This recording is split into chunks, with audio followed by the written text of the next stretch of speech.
Shamai, we have in the house tonight an absolute ukulele superstar. We have got Peter Moss. Welcome to Ukulele Wales, Pete.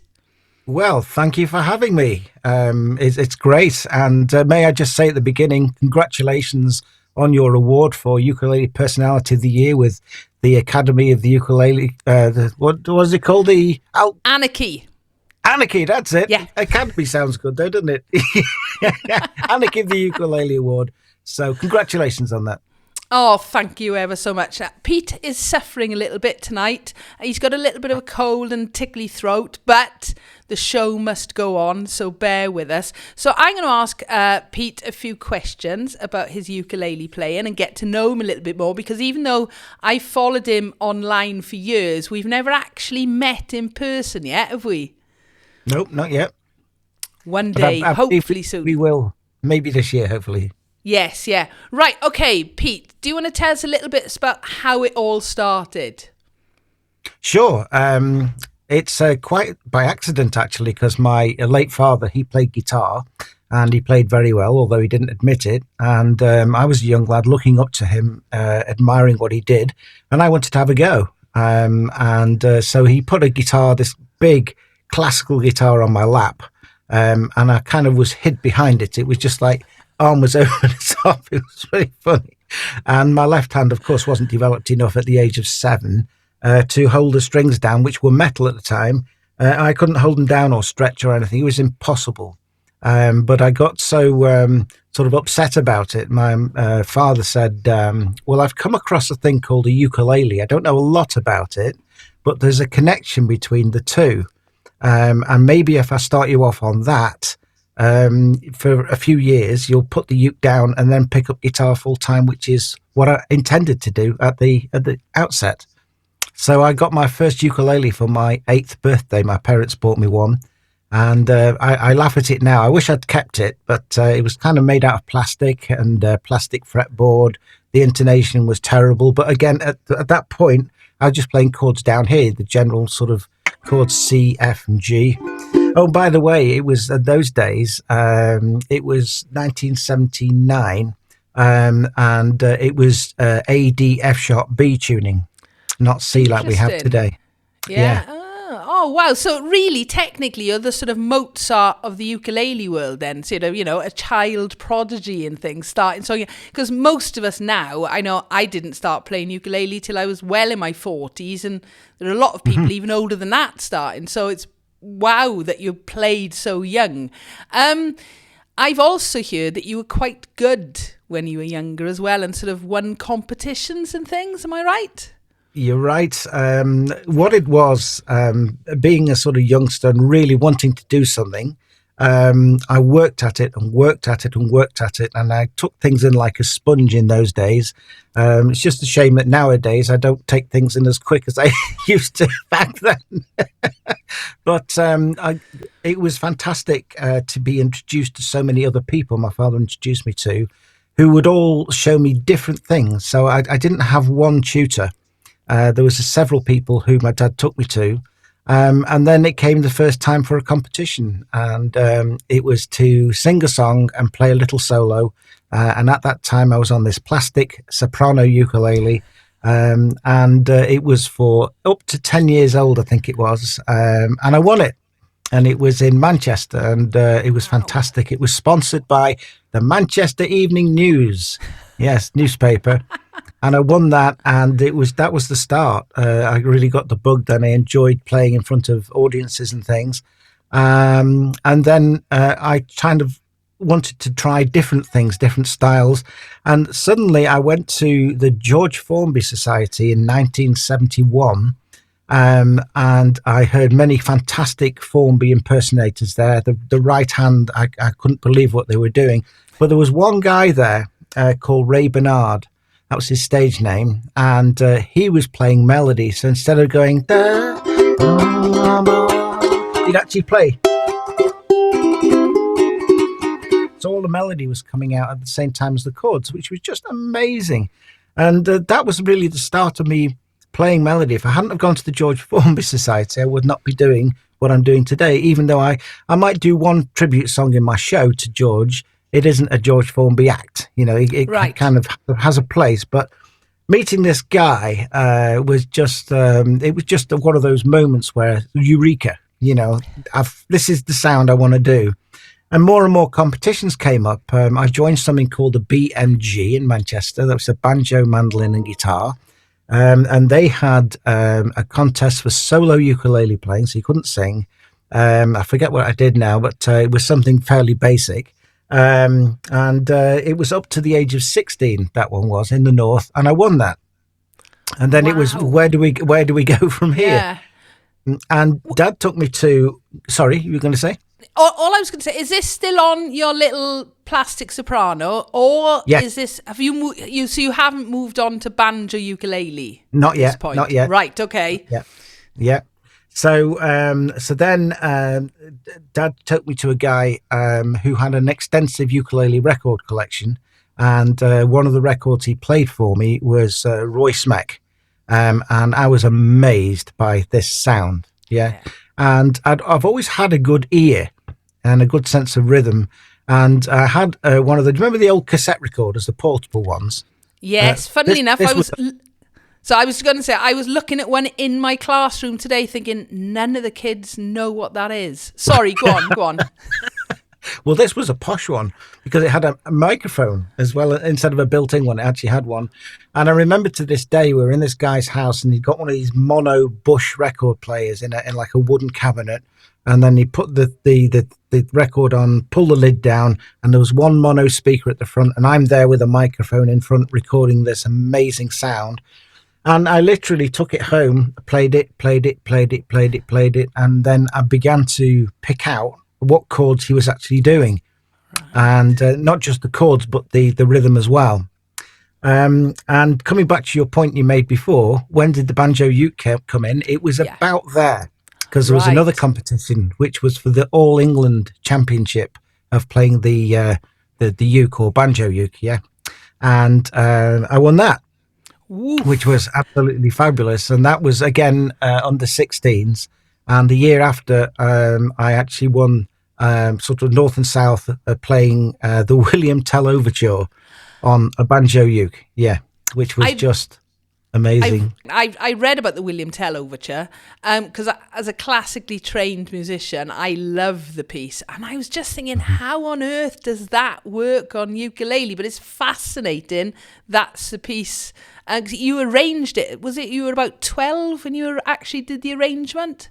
That's right. With my late father. He came back from work. He was a paediatrician. And we were searching for a piece to play for this All England Ukulele Solo Championship. And he says, I've got it. You're going to play the William Tell Overture. And I said, thanks, Dad. So, of course, we had to find a key for the uke because it wasn't done in F, which I actually ended up playing it in. But I ended up with this sort of melody sort of thing.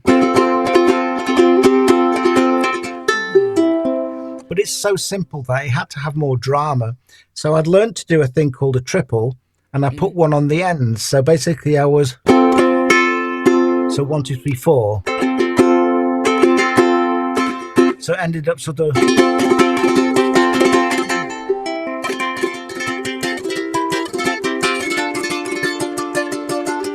And so on and so forth. Yeah. And that, awesome. Thank you. That was on the banjo uke then. Right. Yeah, and it was so hard to keep the wooden uke going just because it just didn't have the volume to play bigger places and concerts and things. That's fascinating. You really were an absolute star as a youngster. Did this continue, or did you sort of move on to other things? For example, did you start playing the guitar as well, which was, obviously the original plan? Yeah, well, I did, but that was age 16, so I had 8 years at it, basically. I won the All England Championship. I actually won it 3 times, and they wouldn't let me enter the 4th time. So it's a true story, honestly, yeah. Oh, that's fab. So, but then I got to play some stuff on TV and some stuff for radio, BBC Radio, and it was going fantastic. It really was good. Had a blast doing it. Worked out towards the end of the first stint on the uke some nicer chords, substitute chords and things. But the main thing which was coming in was how to play swing, because it's one of those Ah. things you've either got or you haven't. Can I give you a demonstration? Oh, yes, please do. So, so basically, my late father, he introduced me to big band music, yeah, and something like "In the Mood."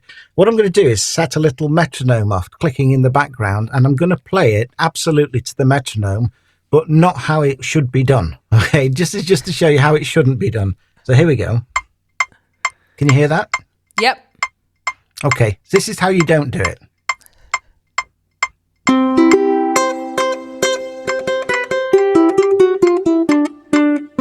Something like that, yeah. This is how you should do it.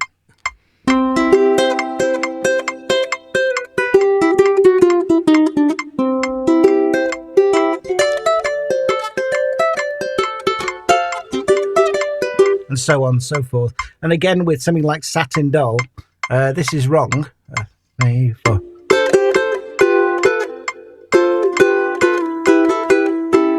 Whereas it should be.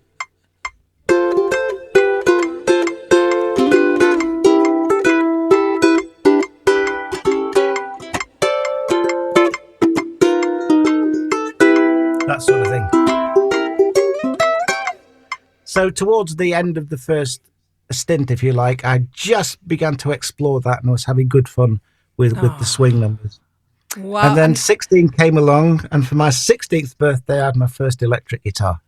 Right. So that was a sort of transition onto that. I've got to say, I played big band music from the age of 12 because I'm a double bass player by trade. So I absolutely love all the classic swing and the jazz and everything like that. So just hearing it. And it's actually really difficult to play it straight when you know it should be swing, isn't it? So bravo for that. That really was Thank you. awesome. Thank you ever so much. Right. Have you, so let's just go back for a sec. So you went on to guitar. Did the sort of ukulele go into the background at that point? It did. I wanted to try something new, and I felt that I'd got as far at the time on the uke as I could get. I was winning everything, without sounding very modest there, but I literally was winning everything, and I had no inspiration from anywhere else. There was no internet in those days, of course, so I couldn't see or hear anybody else unless I purchased a record of somebody, say, from Hawaii or whatever. And the thrill had gone. I was pleased I'd done it, but I wanted to try something new with the guitar. And in those days, in the sort of late 70s, it was like sort of Status Quo, Thin Lizzy, all these bands. And then it got into more heavier stuff like the Van Halen, the White Snakes, the Rainbows, all of those bands and everything. And I absolutely loved it. It was fabulous. What was your favourite style of music playing on the electric guitar? Then you just named some quite heavy bands then. I'm just curious. Yeah. Well, I think that's what it was. I needed to get that out of my system, as it were. I think when you're a teenager, you're a little bit of a rebel. And it very much became anti-ukulele, much to my father's disgust. But I think he knew I would pick it up again. Sadly, the second time I did pick it up, he'd passed away already. Right. But I think he knew I would just have a stint on something else, and just as a stopgap.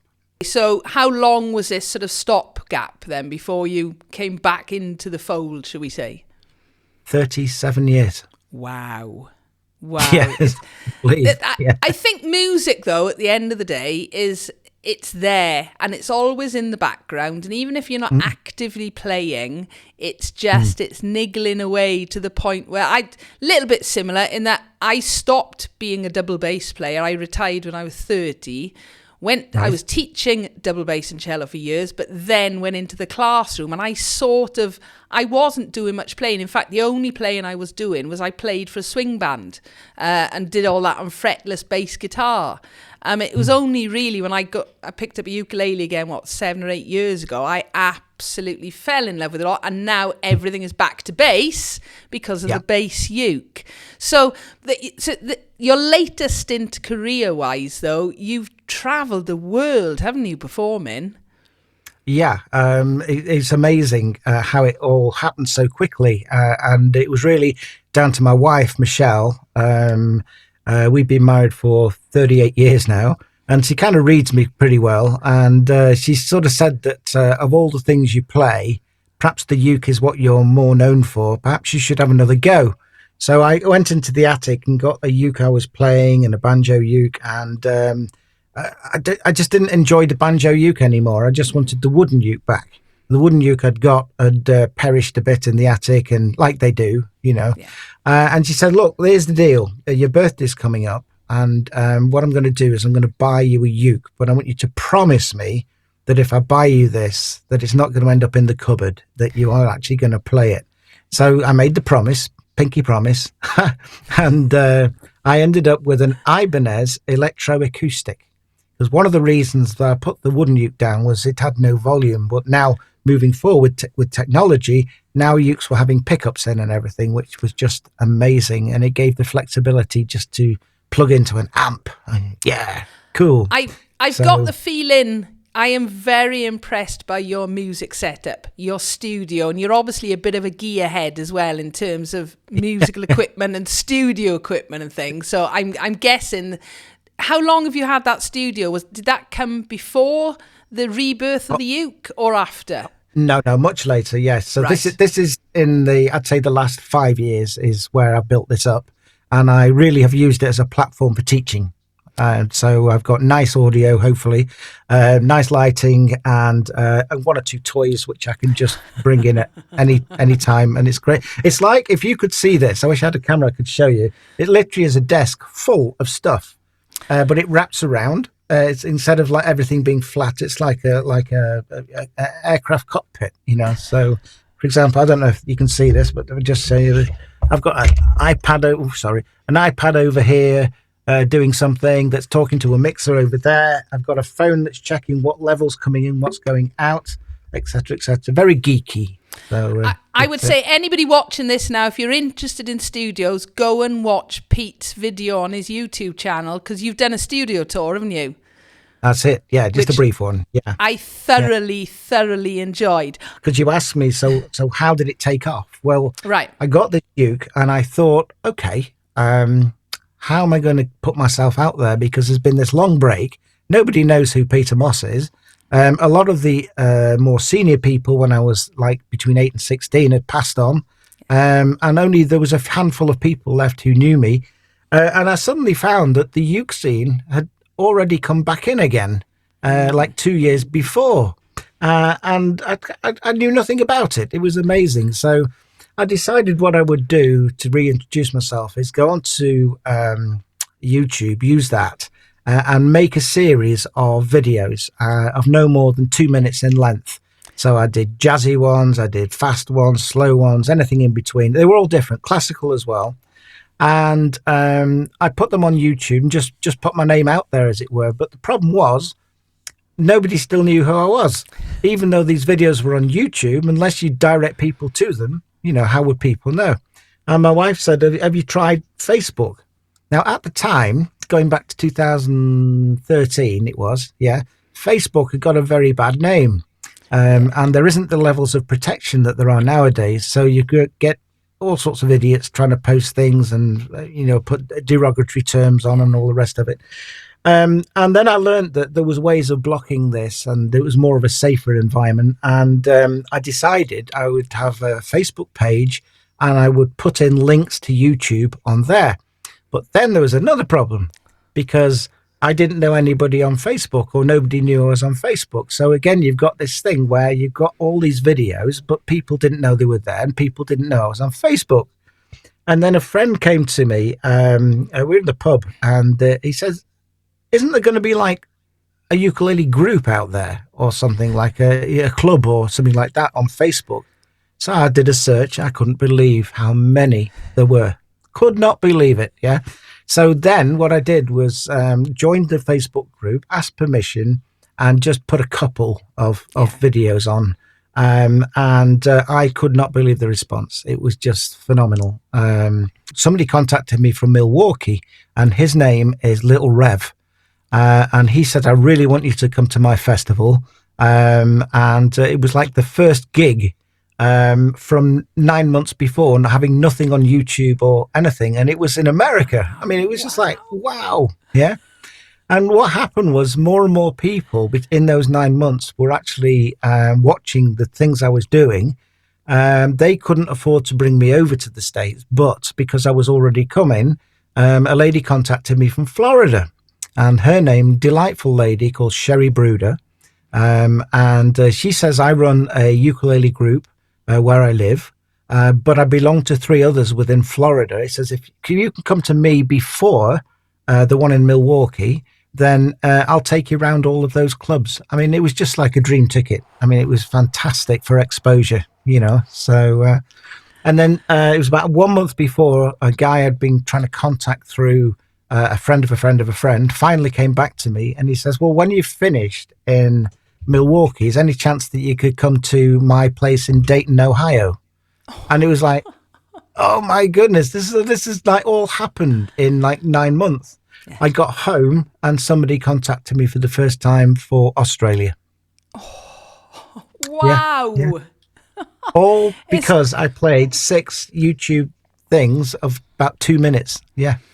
But it's all because of the talent at the end of the day. Because honestly, Peter, whenever I first saw you, I was like, just wow, And your reputation, certainly in the UK, is one of stardom.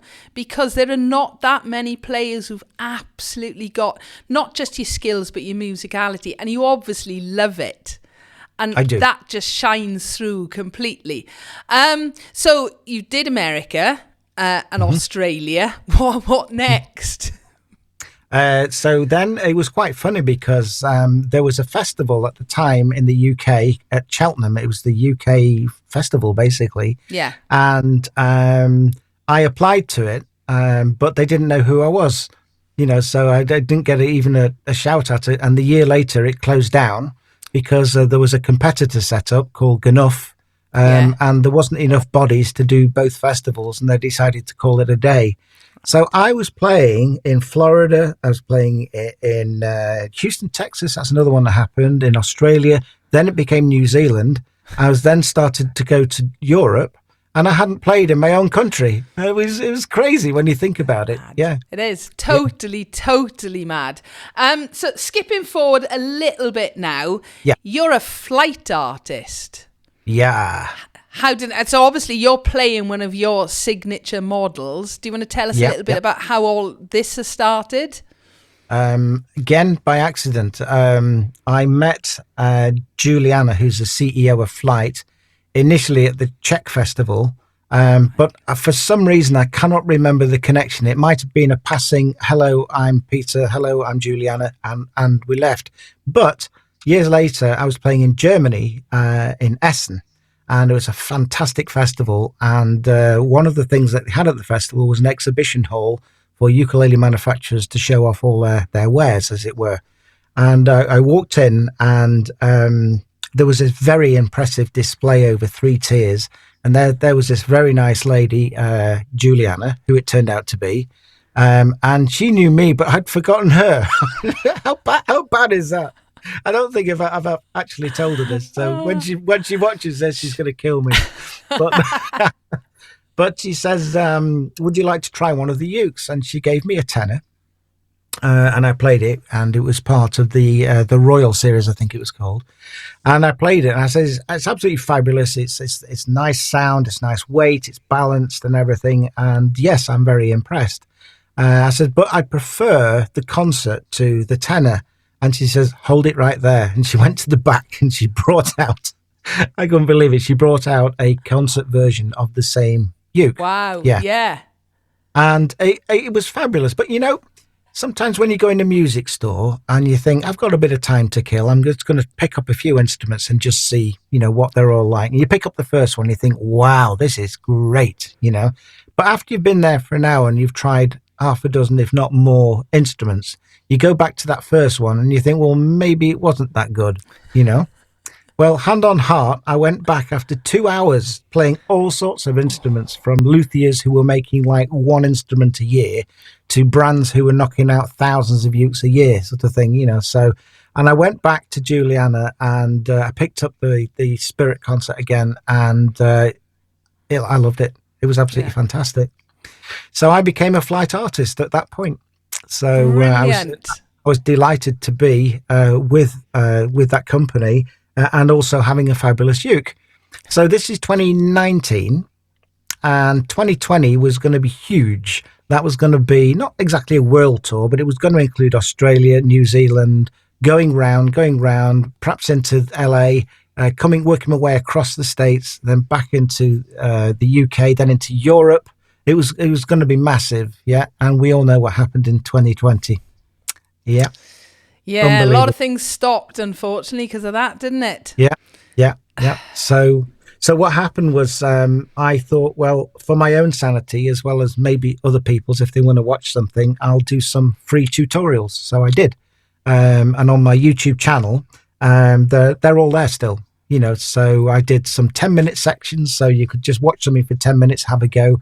Or I did some longer things. I also did arrangements for ukulele groups, for when groups got back together again, just really to keep playing. That was the thing. I think it was because of that that Juliana said to me, look, you haven't stopped. You've always played this uke and everything, and it's going out to lots of people.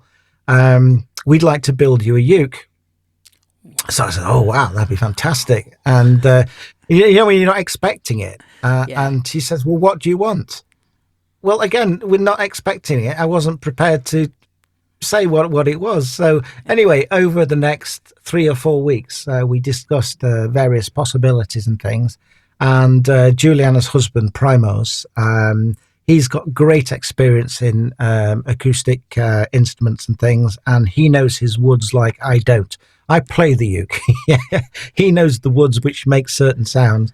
And he says, well, maybe if we keep the sort of size and the weight and the feel of the concert Spirit, and we put a spruce top on and a mahogany back and sides, maybe that would work. And we talked about that, and I said, well, yeah, fantastic. And I'm getting this thing for free. It's just an amazing thing. So I didn't want to sort of interfere too much. But they said, what design do you want? And I said, well, wouldn't it be nice to have like a stealth looking uke, sort of black? Yeah. Before it got here, it wasn't like this originally. The whole thing was black, and it had a white nut and a white saddle, and it was just too much. It was too black. And then Primos suggested, well, because of the spruce wood has such a lovely grain, maybe we could start off with black on the outsides and kind of go to a grey, silvery grey, as it goes towards the middle. And it was inspired by Les Paul guitars, because for many years they had a thing called a sunburst. I don't know if you're familiar with that. Yeah, excellent. Yeah. Which was very red, and it went more orangey, then it went to actually yellow as it went towards the middle. So once we'd done this, we got a prototype. I came up with the idea of calling it a moonburst, and it stuck. Yeah, so had the idea. I love the idea. I love the moonburst. So you actually came up with that. Yeah.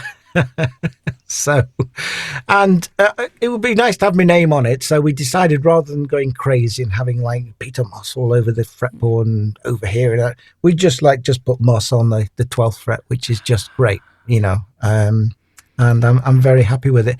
And it does, in my opinion, surpass now the Spirit concert, which is still for sale on the Flight website. It surpasses it in quality, I believe, for what I play. Yeah, because of this spruce top. What I didn't know was they had in mind something that was really special. It wasn't going to be a one-off custom uke. They were actually going to bring it into the Flight catalogue. I had no idea.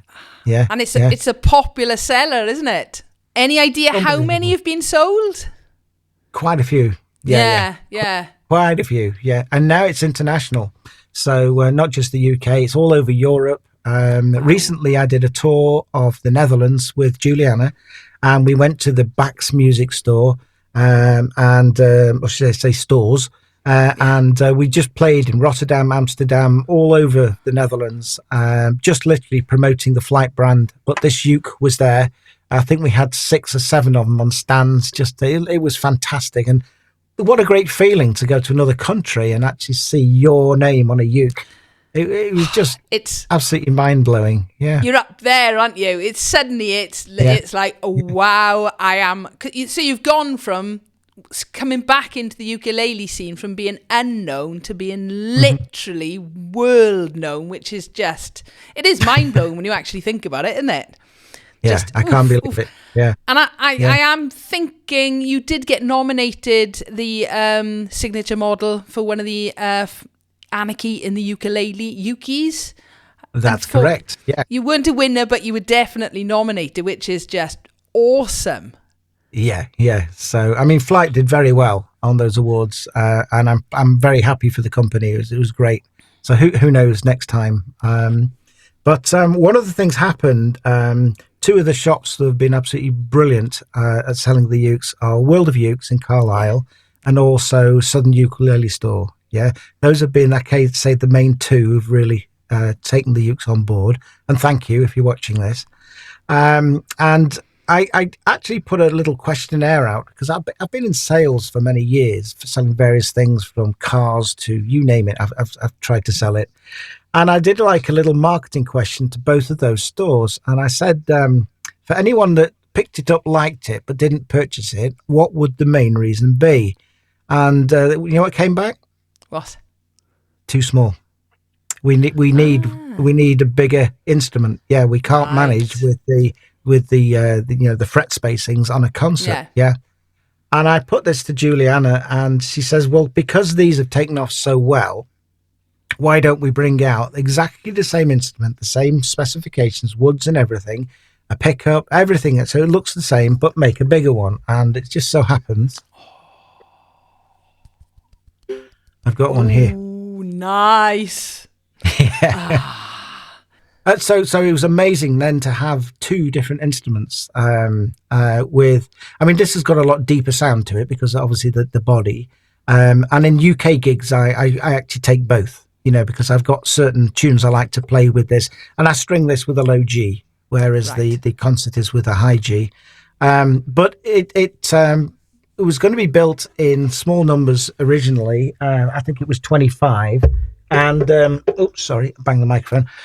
So they were being built, but it took 6 months to actually get them. Yeah, in that time they'd all sold, so they didn't even hit the stores. You know, so people knew that it was coming, and they just placed the orders, and it was great. And then Juliana says, "Well, let's build some more," and then build some more.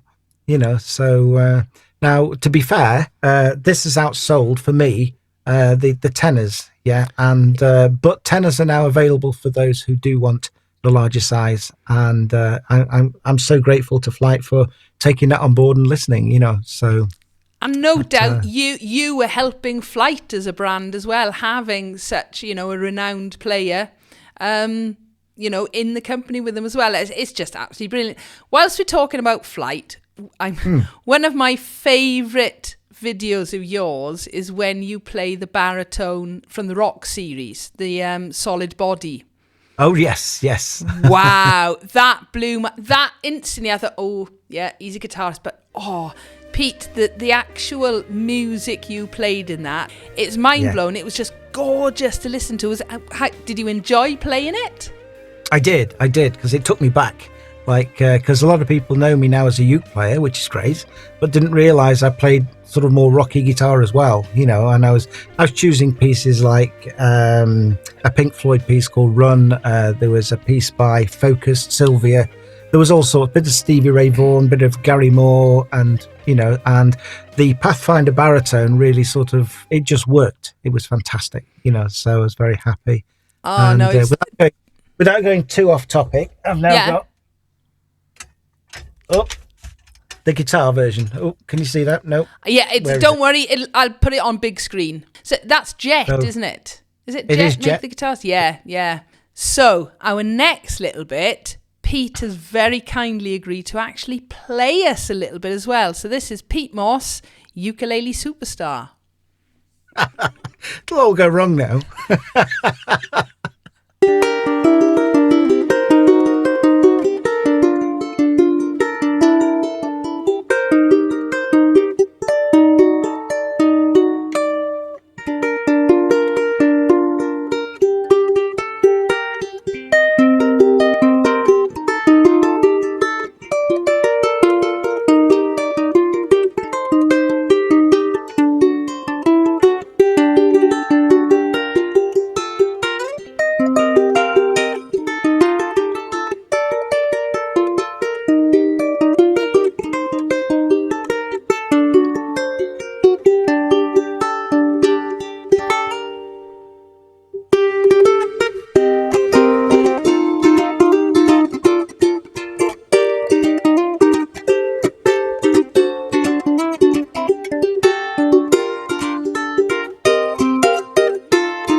I'd give you a standing ovation, but my things will fall out of my ears. Oh, that's lovely. There was a little bit of rock peat coming out in the middle of that, mine. You could just see it all coming through. That was lush. Thank you very much. Okay, right. So I think you've probably answered this question already. What is your favourite ukulele? I'm guessing it's your signature. It's got to be this one. Yeah. This one, and a very close second will be the tenor. Yeah. Although I've played a new uke that Flighter brought out last year, at the end of last year, which is Sammy Turton's uke. That is different. I mean, it is something completely different to all the other Flight ukes. And if ever you get a chance to go to a store that has a range of those ukes, that is one to consider. It's really, really nice. It comes without a pickup, but you can have a pickup fitted to it. But it's different to this, and I think that's what Flight have managed to do. They haven't done a photocopy of the same thing. Yeah, they've got different sounds for different people. This is exactly what I'm looking for, and I know he's very pleased with it. So I got to play one when I was down at the. I keep saying academy, don't I? Anarchy. Yeah, Anarchy. Did you have a good time? I'm really looking forward to the videos of that coming out. It was fantastic. We did loads of stuff and probably 6 hours of recording. Wow. So from an interview to demonstrations of techniques to doing something with the band. Fantastic. I don't want to sort of do any spoilers. So it's going to be released in about a month's time from now. Awesome. No, I'm very much looking forward to that. So, favourite uke, done. What is your all-time favourite performance that you've done then? Oh, as in a venue? As in a venue or a festival or a gig or... I think the first time I played Germany, Essen, because so many things happened. The stars aligned at that festival because I'd never played Germany. I was introduced to Flight, became a Flight artist, but the reception I got at the end of that, it was just like, wow. And I just started working with a wireless system.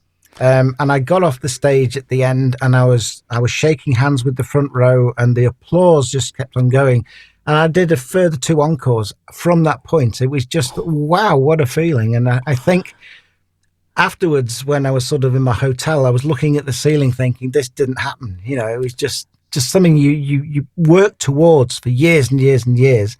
And it was just the perfect gig. It was really, really good. So I really enjoyed that. No, I was just going to say, you are playing in Cheltenham this year. It's finally come back round, isn't it?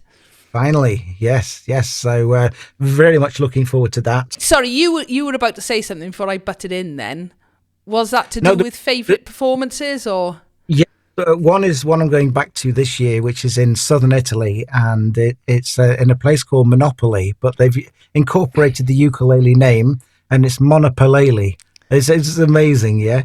So, heading out there on the 29th of May, and it's going to be fantastic because I'm doing something different this time. I'm pairing up with a great uke player called George Elms. Not sure if you know George. He's been in China for quite a while, but he stems from Ireland.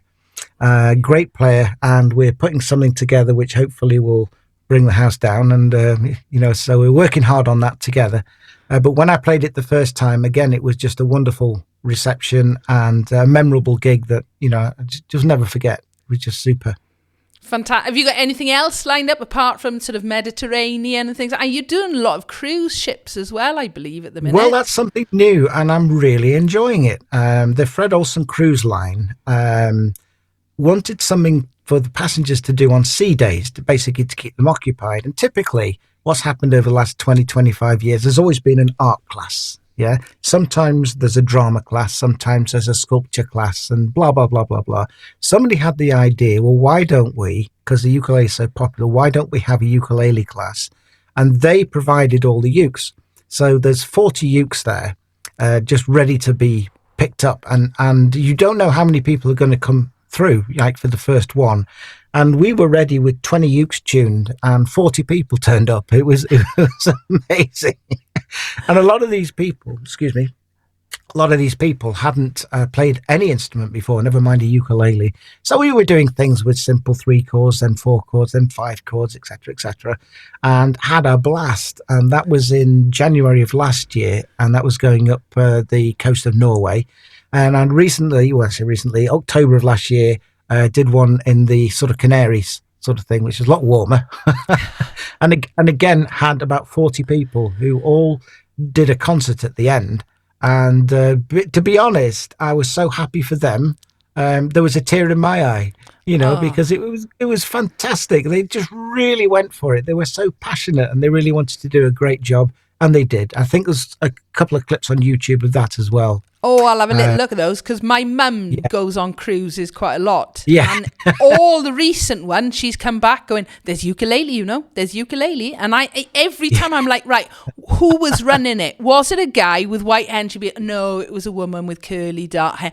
So my mum hasn't come across it. She doesn't play ukulele, mind. Right. But she's always fascinated, and she's always going up going, oh, ukulele. But so she said they're really popular as well. But it's fascinating that you've got into that as well. So anything else in the future planned at the minute? Obviously the world domination, I said that to Juliana, but any plans that you've got? Anything else going on? With the help of Juliana and Flights, we're going to be promoting the brand, and I'm part of that brand, so I will do my best to do a good job, and I'm having a blast doing it at the minute. And when we did the Netherlands, although it was only for 3 or 4 days, it was spectacular, and it was great to be there.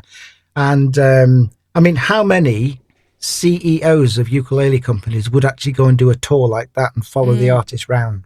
I mean, it's really amazing when she did that. And we kind of got to know each other a bit more and everything, because always it tends to be with a lot of things, it's a business transaction. Whereas with Juliana, it's more feels like a family. So although she's running a business, she runs it like a family business, She spoke very highly of you, I've got to say. Oh, cool. She really did. She really did. Right. Okay. We're going to wrap it up fairly soon, because in fairness, your voice has done very, very well. So you've promoted yourself. Please come along to Cheltenham, see Pete play and meet him in person, and go and check out his YouTube channel. Do you want to give us a little ditty to finish off the evening? I can do. Anything you want to play? Can I just play something else that I'm doing that I'm very active in at the minute? Yes, please. So that is something called Ukulele Shortcuts, and that is done via the Patreon company. And what it is the idea is I've been playing for, as I say, 50 years on and off. And I wanted to introduce people into the ukulele scene at an intermediate to advanced level, but basically take away all the stuff you don't really need to actually play. So I'm very much teaching people to play first, and then we'll go into the theory later, if they need to know it. So I've got people who've been with me for 3 years who could just play 3 chords. And now they're playing many, many more chords. They're doing substitute chords, jazz chords, and they're incorporating melody as well, which is just amazing in 3 years. So we're going to end the evening, and it's been lovely chatting to you, Pete. It really has, and actually getting to know you in person a bit more, not quite face to face. So, Pete Moss, thank you ever so much. Let's hear some wonderful playing. Thank you. Okay.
Here we go.